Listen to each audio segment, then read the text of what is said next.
Meski nanti tak lagi menjadi ibu kota, partai politik terus membidik tokoh-tokoh potensialnya untuk nantinya bertarung di Pilgub Jakarta. Siapa saja yang berpeluang untuk maju bertarung merebut kursi Jakarta 1? Kita bahas sore hari ini bersama dengan Ujang Komarudin, pengamat politik dari Universitas Al-Azhar. Kang Ujang, halo, selamat sore. Apa kabar? Halo, selamat sore Mbak Maido. Alhamdulillah baik Mbak. Alhamdulillah Siap. ya. Kang Ujang, pertanyaan pertama saya, apa yang membuat Jakarta tetap punya magnet bagi partai politik padahal nanti statusnya bukan ibu kota lagi? Ya pertama karena IKN-nya itu kan baru. Jadi kalau baru itu belum tentu juga menjadi sebuah magnet yang baru bagi ibu kota. Kan banyak juga yang nggak ingin ke sana gitu. Seperti anggota DPR juga nggak mau juga pindah gitu. Makanya Jakarta ingin jadi kota legislasi kan. Nah dalam konteks itu IKN tidak semerta-merta menjadi magnet dalam konteks politik. Karena kita tahu bahwa di IKN tidak ada juga pilkada. Oleh karena itu magnet politiknya tetap ada di DKJ, daerah khusus Jakarta. Apa? Karena di sini masih pusat ekonomi, masih pusat pendidikan, melting pot, tempat berkumpulnya semua suku bangsa ada di Jakarta. Tidak merubah juga, tidak serta-merta dengan status peralihan ibu kota yang ke IKN itu lalu Jakarta tidak menjadi magnet lagi dalam politik. Makanya hari ini kita melihat ya akhir-akhir ini jago-jago dari partai politik yang didorong, Turun, yang oke. diajukan karena begitu penting dan strategisnya Jakarta tetap pilkada Jakarta tetap masih menjadi rasa pilpres gitu dan peluang nanti gubernur DKI Sekaligus bisa bisa juga jadi batu loncatan begitu Kang Ujang Anda menyebutnya? ya masih yang sama. Saya meyakini ya dalam konteks 10 tahun terakhir ya ketika Pak Jokowi menjadi gubernur maju sebagai capres dan menang. Lalu Pak Anies juga baru-baru ini juga kandidat sebagai capres karena posisi gubernur gitu walaupun berhenti ya ketika itu. Nah dalam konteks 2024 ini ketika nanti yang terpilih menjadi gubernur itu punya jembatan bridging untuk bisa maju sebagai kandidat capres di 2029. Kenapa? Buktinya apa? Buktinya Ridwan Kamil pun mau. Buktinya Ridwan Kamil pun didorong-dorong oleh Golkar karena begitu strategisnya Jakarta, maka ya perebutan bagi partai politik untuk bisa memenangkan kontestasi pilkada di DKJ begitu. Oke. Kalau kita lihat namanya, nama-nama populer ini kan juga muncul ya begitu. Bahkan seorang capres ada Anies Baswedan, kemudian juga yang disoroti ada Ridwan Kamil. Bahkan kemarin juga Ketua Umum Projo, ini Budi Ari menyebut kalau Anies turun, RK juga bisa turun ya. Apa tanggapannya, Kang Ujang? Ya, karena gini, pertarungan itu tanpa Anies tidak menarik ya. Walaupun nanti ada RK, ada Sahroni misalkan, ada Risma, lalu juga ada Ida Fauziah misalkan, ada Mardani dan lain-lain misalkan. Tapi kalau tanpa Anies itu tidak menarik. Kalau Anies yang maju, masih maju gitu, ini menjadi lebih menarik karena persaingannya akan semakin ketat. Nah, kenapa Anies dianggap incumbent, Anies juga dianggap punya saham politik, punya investasi politik yang luar biasa di Jakarta. Oleh karena itu tergantung nanti pilkada itu apakah Anies betul-betul maju atau tidak itu menjadi penting. Karena kalau Anies ada ya maka persaingannya tadi akan ketat, Ridwan Kamil dan lain sebagainya. Tetapi kalau Aniesnya tidak maju maka pertarungannya ya pertarungan di antara tokoh-tokoh yang baru, kandidat-kandidat baru yang memang ingin memperebutkan atau ingin menang di DKJ ya, di kontestasi pilkada di 27 November nanti. Oke, di antara nama-nama populer Kang Ujang ada Anies, kemudian juga dari Ridwan Kamil, ada Risma, ada bendahara dari Partai Nasdem Sahroni. Menurut Anda siapa yang paling berpeluang? Kalau saya kan ada standarnya Mbak, ada ukurannya, ada parameternya. Apa? Standarnya saya secara sederhana selalu saya katakan ada 3. Pertama itu popularitas. Nggak mungkin juga tokoh yang didukung, yang diusung tidak populer gitu. Yang kedua standar elektabilitas. Elektabilitas itu menjadi standar siapa yang akan unggul, siapa yang akan menang. Di mana-mana dalam kontestasi langsung itu standar ukuran baku ya dalam konteks pemenangan pilkada maupun pilpres dan pileg adalah standar elektabilitas. Siapa yang memiliki elektabilitas yang tinggi ya dia punya peluang yang menang yang besar, yang tinggi pula. Yang ketiga adalah standar isi tas. Seberapa besar sumbangan, dukungan kekuatan finansial ya, atau kekuatan rupiah yang ada pada kandidat itu. Paling tidak 3 itu yang bisa saya lihat, saya nilai nanti siapa yang bisa unggul, siapa yang bisa Balik lagi ke logistik kuat berarti begitu. ya. Iya dong, pasti kalau pilkada Mbak, semua partai, semua figur sudah paham itu. Makanya Mhm. saya sebut ada ukuran logistik tadi. Bagaimana peluang Anies? Anies kan kemarin juga kalau kita lihat di Pilpres, PKS dan suaranya Anies juga cukup kuat, bahkan mendominasi di Jakarta. Ya, makanya saya sebut tadi kalau Anies itu maju, maka pertarungannya semakin ketat dan Oke. Anies masih punya peluang. Tadi punya Mhm. investasi politik yang besar di 5 tahun terakhir. Jadi kalau Anies maju ya kemungkinan besar ya tadi peluangnya ada lah kira-kira begitu. Mhm, oke. Kekuatan, figur penting menurut Anda di Pilgub Jakarta ini dibanding parpol, jadi figurnya, lebih kuat daripada parpolnya, setuju nggak sih Kang Ujang? Ya, ya sepakat itu kan hasil survei ya. Survei saya Mhm. juga IPR Indonesia Political Review mengatakan itu. Bukan hanya di pilkada ya di pilpres itu sama. Figuritas menjadi faktor utama yang menjadi apa namanya unsur ya apa namanya pihak pemilih itu memilih. Jadi bukan partainya, bukan partainya, tetapi figurnya. Oleh karena itu yang didorong adalah figur-figur yang kuat tadi, yang memiliki popularitas, elektabilitas dan isitas yang Mhm. kuat. Oleh karena itu setiap figur harus diukur dengan standar-standar tadi kalau saya melihatnya begitu dan partai politik sangat paham itu. Partai hanya menjadi tiket atau jembatan atau bridging ya ataupun perahu bagi kandidat untuk daftar ke KPU seperti itu. Sedangkan untuk pemenangannya sendiri itu lebih banyak kepada soal kehebatan dari sang figur atau sang kandidat tersebut. Tokohnya ya.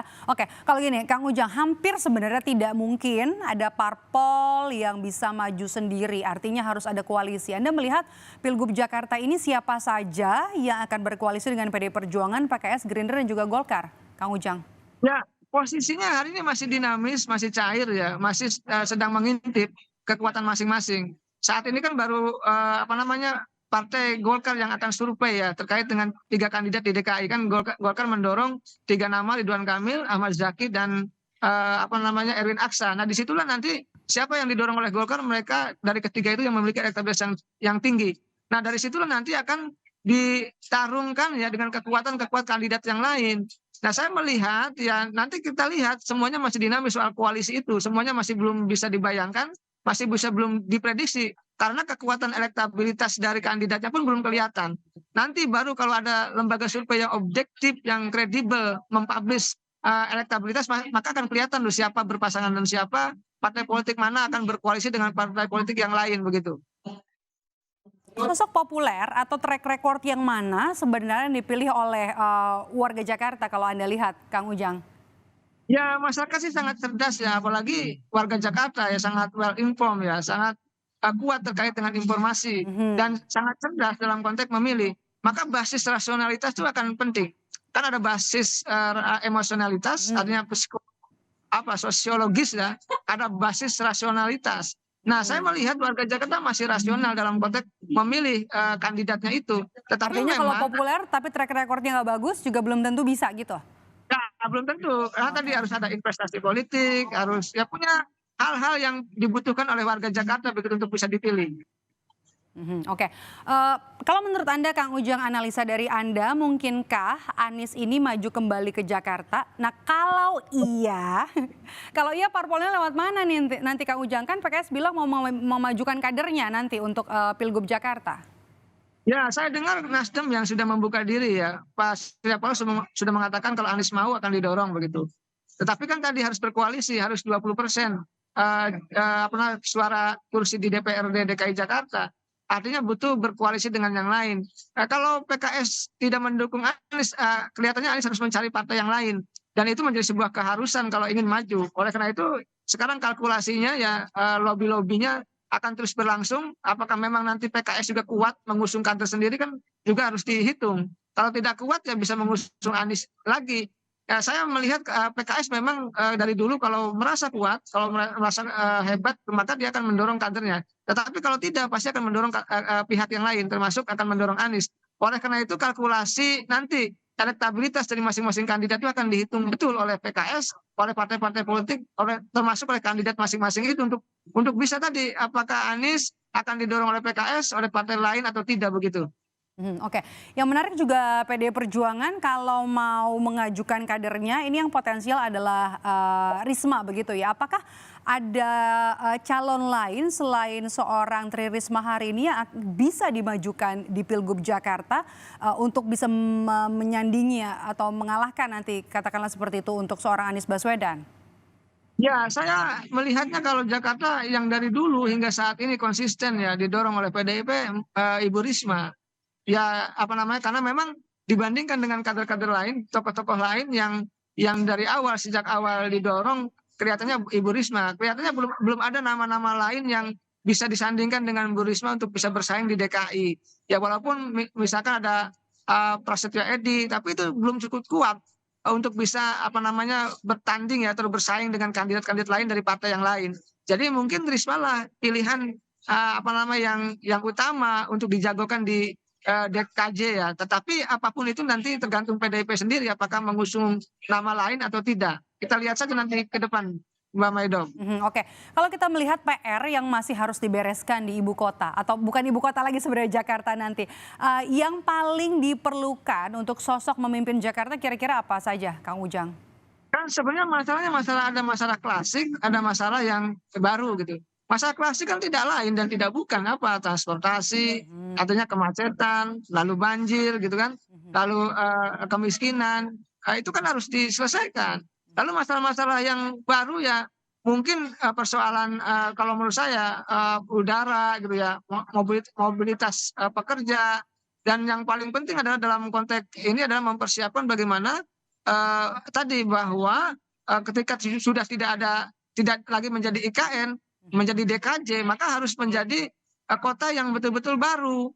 Kota-kota yang mhm. mempunyai tantangan yang baru, apakah menjadi kota yang apa, ekonomi global, bisnis global, atau pendidikan global, itu harus dipikirkan. Artinya memang, kandidat atau, gubernur yang ke depan adalah orang yang betul-betul ahli, yang tahu selain tata kota juga, terkait dengan persoalan bisnis dan lain sebagainya.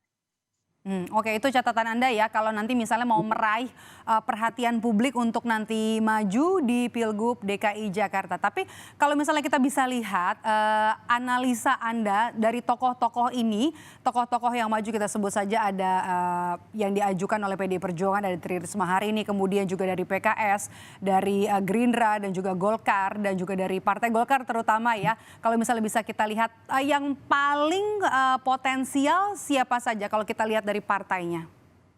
Pertama kalau dari Golkar itu kan ada ketentuan tuh, Golkar itu ada survei 3 kali ya nama-nama Mhm, yang direkom. Ya kebetulan kalau Jakarta Ridwan Kamil, Ahmad Zaki, dan Erwin Aksa. Nah nanti dari 3 itu ketika disurvei 3 kali siapa yang tinggi ya dia akan didorong. mhm, Misalkan kalau yang tingginya Ahmad Zaki yang didorong, kalau Erwin Aksa, kalau Ridwan Kamil, Ridwan Kamil. Jadi mhm, satu nama yang akan dimunculkan ketika mereka memiliki elektabilitas yang tinggi. Yang kedua kalau kita bicara soal, PDIP kelihatannya Risma menjadi alternatif. PKS, oke, masih ada beberapa nama tadi disebutkan ya, bisa jadi Sohibul Iman, bisa juga Mardhani Alisera, ataupun ketua DPW, PKS ya yang akan diusung. Tetapi kembali kepada PKS sendiri, nanti ujungnya adalah yang memiliki elektabilitas yang kuat, untuk bisa bersaing agar bisa menang kan.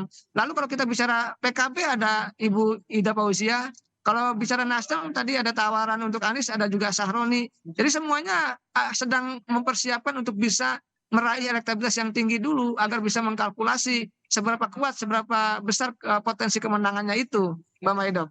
oke, satu pertanyaan terakhir lagi, apa yang perlu dilakukan oleh partai politik untuk meramu tokoh-tokoh nanti yang akan, maju di Pilgub DKI Jakarta? Ya sebenarnya yang paling efektif adalah membantu masyarakat yang sedang susah. Mhm, Ketika masyarakat sedang susah hadir di tengah-tengah masyarakat itu ada, tindakan-tindakan, ada perbuatan-perbuatan yang dilakukan oleh partai politik maupun kandidat itu yang memang menjadi, investasi politik yang sudah dikenal, yang sudah katakanlah mengkristal di masyarakat. Oh misalkan tokoh A ini jasanya ini, tokoh B jasanya ini, itu menjadi penting. Karena apa? Karena masyarakat sangat rasional mengkalkulasi siapa yang akan dipilihnya itu. Jadi siapa yang pernah menolong, siapa yang pernah membantu, siapa yang punya, investasi politik, itu punya peluang yang besar juga untuk bisa memenangkan kontestasi, siapapun mereka begitu. Nah, oleh karena itu meramu agar tokoh-tokoh itu hadir, agar terus jalan, hadir di ibu kota, artinya tidak hanya sekedar pencitraan, Mhm. lalu menanam investasi politik itu menjadi sebuah keharusan yang harus dibangun oleh partai politik maupun oleh kandidat yang bersangkutan, agar memang ada ikatan, bukan hanya ikatan, batin, tetapi nanti ke depan, dalam konteks ikatan batin itu, mereka juga rasional memilih bahwa selain mereka tadi ya dekat, selain baik, ya mereka juga punya tadi, investasi politik yang sudah diberikan kepada warga Jakarta.